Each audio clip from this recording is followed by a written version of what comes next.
dapur premium tinggal pakai, Mbak. Kaya apa to kuwi meja dapur nggih?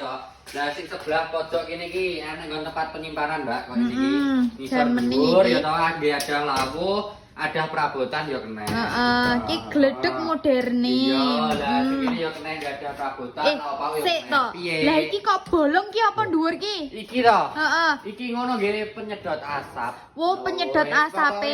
Lengkap penyedot asap. Kompor tanam barang ya toh. Lah iki umpama nek masak petengen terus piye? Ya wis jelas enek lampune, Mbak. Sing Oh. cuma urung tak pasangi lampune ya. Urung dipasangi ya. Iki enek troli dalam ya toh.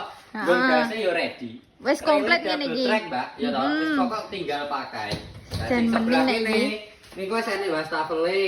Nggo isa-isahe, heeh. Heeh. Ya ready lho. Jan mening nek iki. Lah iki enek latine enek telu, ngisore nggih ada perabotannya ya kena. Wis keramikan kabeh ya ngisore. Kan dadak ngecor tinggal. Jan mening nek Ya iki. toh regane yo murah, Mbak. iki. Piro to piro? Regane ki 9.500.000. Kuwi guys gratis ongkir bayare COD. Heeh, carane pesen piye? Carane pesen langsung klikin link di bio profil kok garek nutul wis teleponan ae. Oke, jan mening.